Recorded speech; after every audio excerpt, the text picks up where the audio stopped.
పిల్లలు మిమ్మల్ని చాలా క్వశ్చన్స్ అడుగుతున్నారా? అయితే ఈ వీడియో మీరు కంపల్సరీ చూడాల్సిందే. దానికంటే ముందు నేను మిమ్మల్ని క్వశ్చన్ అడుగుతాను. మీ పిల్లలు రోజుకి మిమ్మల్ని ఒక 100 క్వశ్చన్స్ అడుగుతున్నారా? ఎందుకు ఆకాశం, స్కై ఎందుకు బ్లూ ఉంది, మూన్ మనతో పాటు ఎందుకు నడుస్తున్నాడు, బర్డ్స్ ఎట్లా ఫ్లై చేస్తాయి, ఫిషెస్ ఎలా స్విమ్ చేస్తాయి, ఇలా 100 క్వశ్చన్స్ ఏదైనా ఒకటి.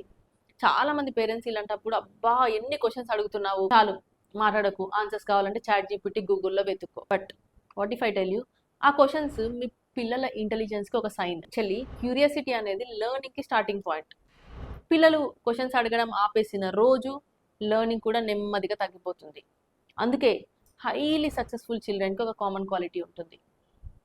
వాళ్ళు ఆన్సర్స్ కంటే క్వశ్చన్స్ ఎక్కువ అడుగుతారు. ఇప్పుడు పేరెంట్స్ చేయాల్సింది ఏంటో మనం చూద్దాం. చాలా మంది పేరెంట్స్ చేసే మిస్టేక్ ఏంటి అంటే పిల్లలు క్వశ్చన్ అడిగిన వెంటనే ఆన్సర్ చెప్పేయడం.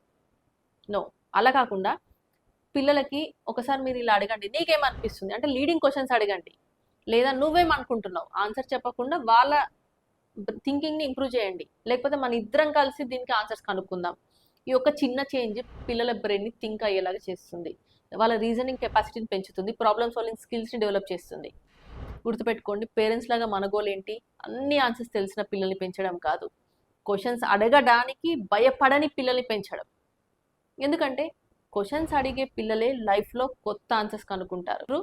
సో విత్ దిస్, నేను doctor Shweta Reddy, parenting expert and life coach. And comment బాక్స్లో ఈ రోజు మీ పిల్లలు మిమ్మల్ని అడిగిన ఫన్నీయెస్ట్ క్వశ్చన్ ఏంటో కమెంట్ బాక్స్లో కమెంట్ చేయండి.